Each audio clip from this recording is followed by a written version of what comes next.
The phone rang at 11:47 p.m. I remember the time because I had just checked the lobby clock, wondering if the coffee maker in the back office was worth another trip. 3 hours left in my shift. That's what I was thinking. 3 hours, and then I could go home. I picked up. Front desk, this is Claire. There was a pause on the other end. Not a dead line. I could hear breathing. Soft, deliberate breathing, like someone trying to be quiet. Then a voice. Female. Calm. Almost pleasant. Hi. I'm calling from room 302. The shower in my bathroom isn't draining. Is there someone who could take a look at it? I pulled up the property management system on my monitor. My fingers moved across the keyboard out of habit. Room 302. I scanned the nightly occupancy list. There was no room 302 on the list. Our hotel has 89 rooms. Room 302 existed. Obviously, it was on the third floor, toward the end of the east hallway.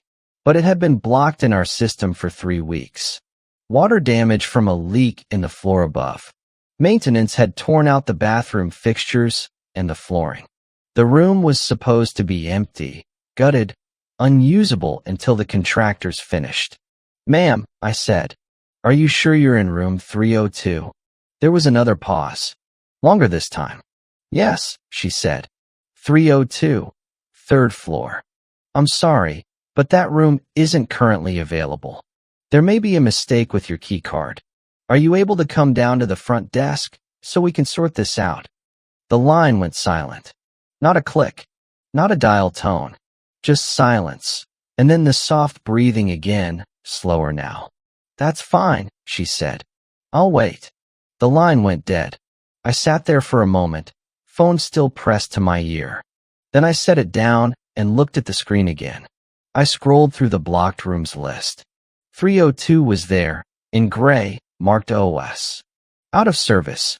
I thought about the night manager, Glenn. He would know what to do. But Glenn was in the back office, eating a sandwich he brought from home. And I didn't want to bother him with something this strange unless I had more information. So I did what made sense. I opened the security camera interface on my other monitor and pulled up the feed for the third floor hallway, camera 3C. The hallway was empty. Fluorescent lights on, casting their flat yellow glow over the carpet.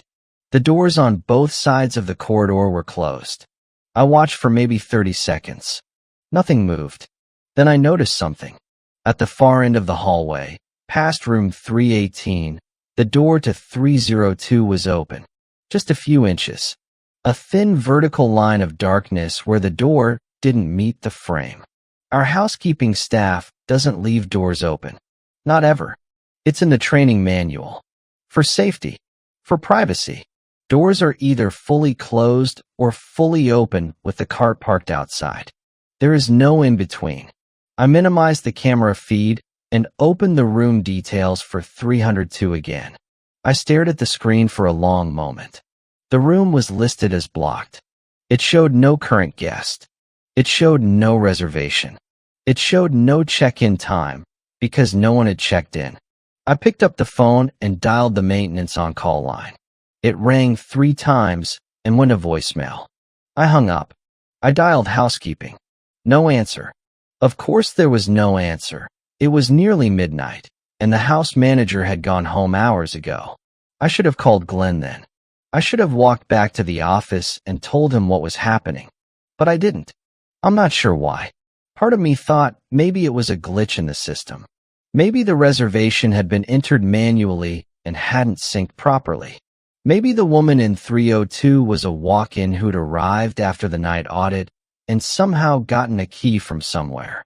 It happens occasionally. Not often, but it happens. I decided to go up to the third floor myself. I took the service elevator.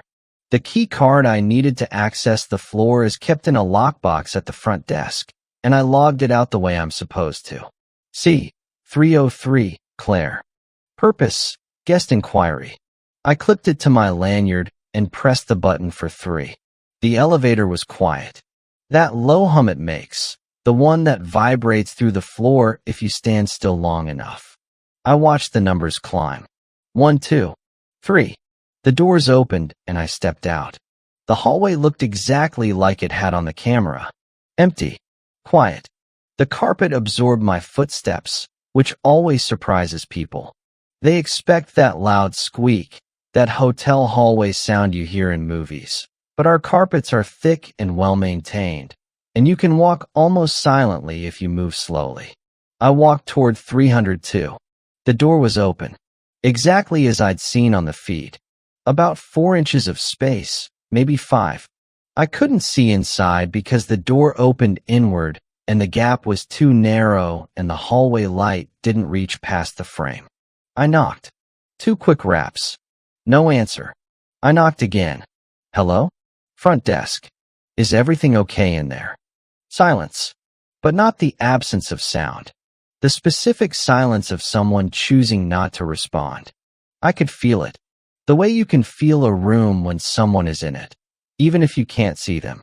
The air changes. It gets heavier. I pushed the door open. The bathroom was to the left of the entrance, and the door to it was also open. I could see inside. The vanity had been ripped out. The shower tile was torn up, exposing the underlayment.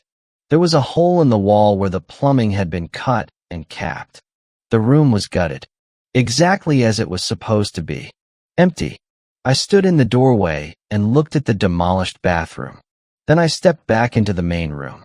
It was large, the size of a standard double-double, but bare. The bed had been removed.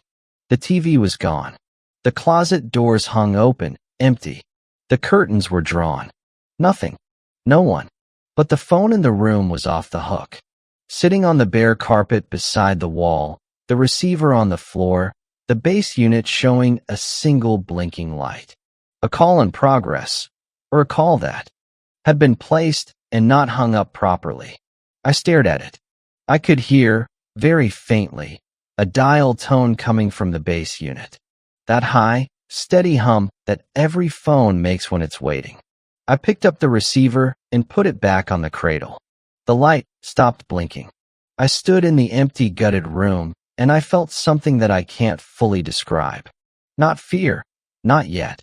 More like the feeling you get when you're driving and you realize you've missed an exit. That split second of wrongness, of things not being where they should be. I left the room. I pulled the door closed behind me. It clicked shut, and I stood in the hallway and looked at it. The door was closed now. Fully closed. The way it should be. I went back to the elevator and pressed the button for the lobby. The doors closed and I descended. 1 floor. 2 floors. 3. The hum was the same. The light was the same. But I felt different. I felt like I had missed something important, and I couldn't figure out what. When I got back to the desk, I checked the system again. 302 was still blocked. Still OS. Still showing no guest. I thought about checking the call log on the front desk phone. We have a record of every call that comes in. The time, the duration, the extension it came from. I clicked on the icon and opened the log. The last incoming call was at 11:47 p.m. Duration, 1 minute, 33 seconds. It came from extension 302. I stared at the screen. The extension number matched the room number. That means the call came from the phone in that room. The gutted room with no furniture, no fixtures, no bed, no shower. The room that was supposed to be empty. But the phone in that room was on the floor. Disconnected. And it had been on the floor when I arrived, which meant it had been on the floor when the call was made, which meant someone had to be standing over it to make a call, and the room was empty, and I don't know how to explain that. And I sat there at the desk, and I clicked the log. Closed, and I didn't tell anyone. I don't know why I didn't tell anyone. Maybe I thought it would stop. Maybe I thought that was the end of it. A wrong room number, a glitch, a person who got into a room that shouldn't have been accessible and then left. Maybe I thought they'd be gone by morning and I'd never have to think about it again. The next night, I worked the same shift, 10 p.m. to 6 a.m. I came in and the day manager, a woman named Dana, told me there had been a complaint from a guest on the 3rd floor. Not a big deal, just something about noise. She said she'd already marked it in the log. I didn't think about 302 until about 1 a.m. That's when the phone rang. I picked up. Front desk, this is Claire. I need you to stop knocking on my door. The voice was the same. Female. Calm. Pleasant.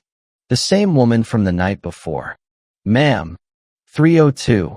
You knocked on my door twice. It's very late. I was sleeping. I felt my hand tighten on the receiver. I looked at the monitor. 302 was still blocked. Still showing no guest. Ma'am, I think there's been a misunderstanding. Room 302 isn't available right now. Are you sure you're on the third floor? I'm sure, she said. I'm in 302. I've been here for 2 days. I didn't say anything. I couldn't think of what to say. Claire, she said. My name. She said my name. How did you know my name? The line was quiet. Then she laughed. A soft, short laugh, like I'd said something cute. The name tag, she said. You have a name tag. I touched the lanyard at my chest. It was there. It said Claire. It had always said Claire. But I had been wearing it the night before too, when I went up to the room, and she hadn't opened the door. She hadn't been there. The room had been empty. Is there something wrong with the room? I asked. I was trying to keep my voice steady.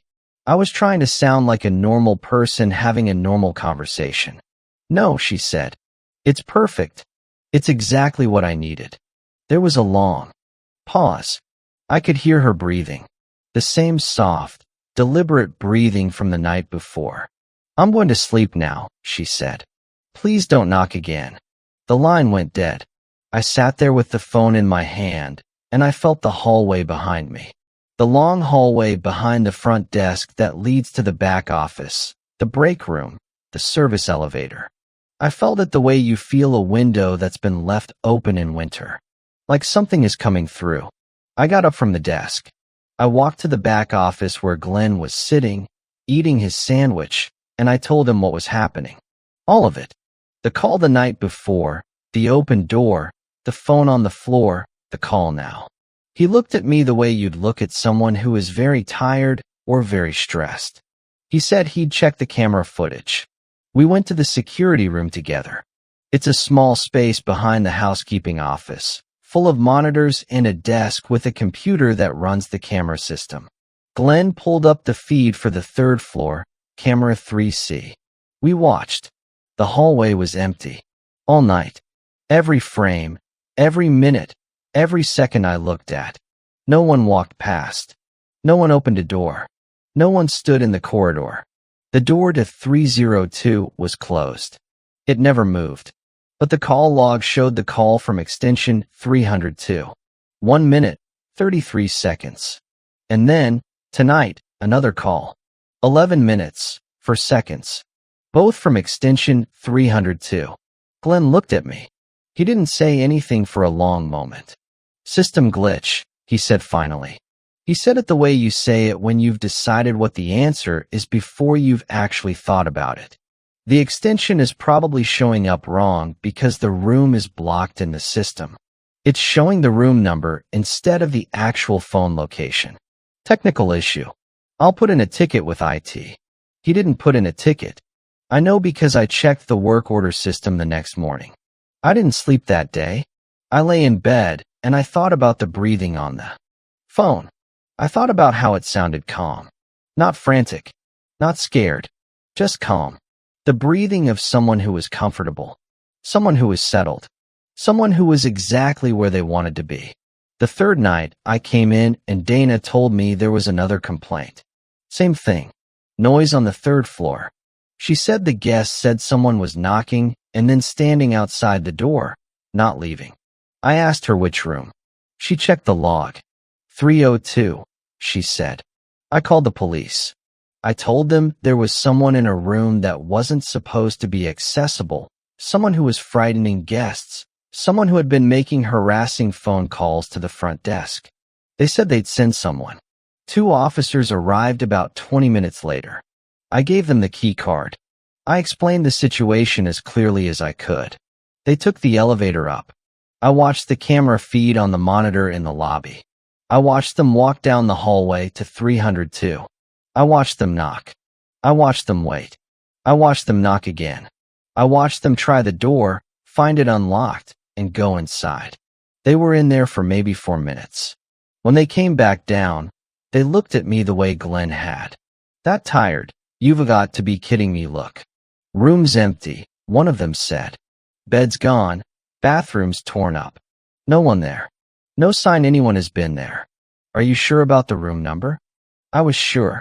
He told me to call back if it happened again. He left. It happened again. And again. And again. The calls kept coming, always at night, always from 302. Always her voice, calm and conversational, telling me things. She told me she liked the view.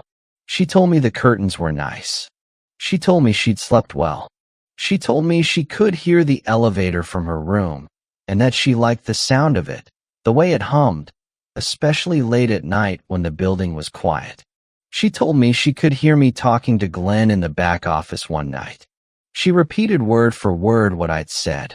I hadn't raised my voice. There was no way she could have heard that through a phone, through a closed door, from a gutted room 3 floors up. I started locking the door to the back office. I don't know if it would have made a difference. I don't think it would have. On the 6th night, I asked Dana to switch me to day shift. I told her I was sick.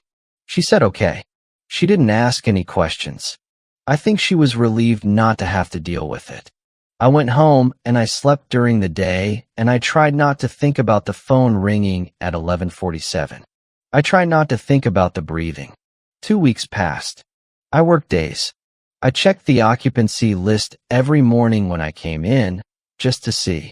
302 was still blocked. It was always blocked. The system never changed. It showed no guest, no reservation, no check-in. On the 15th day, I came in and the day manager wasn't Dana. It was someone new. A woman I'd never seen before.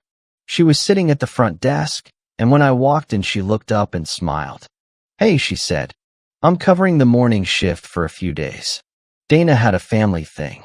I said okay. I went to the back to clock in.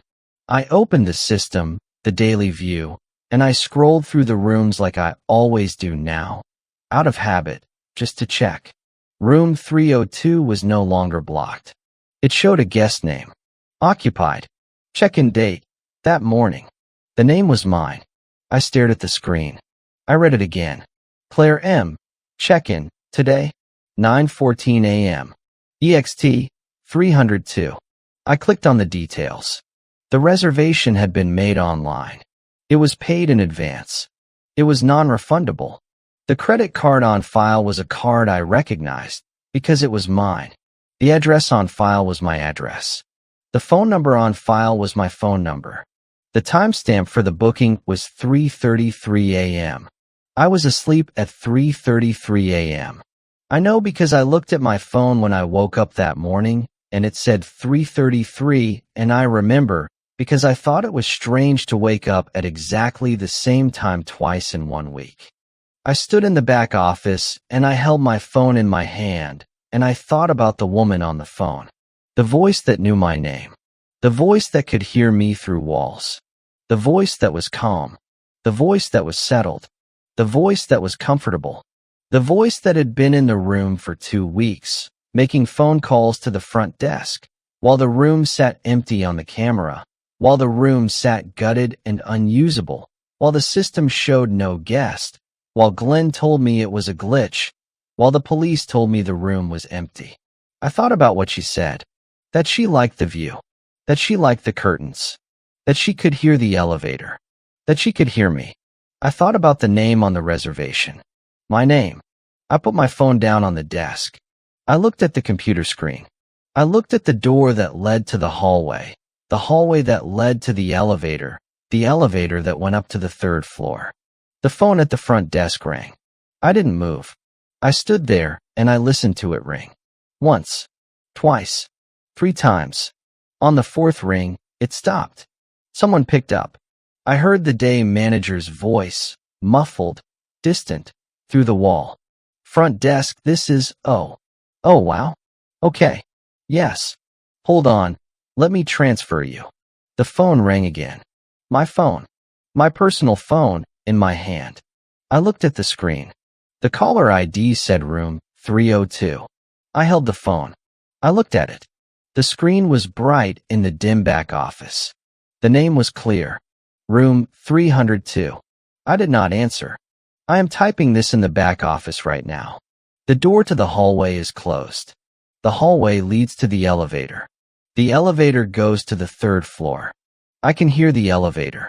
It's humming.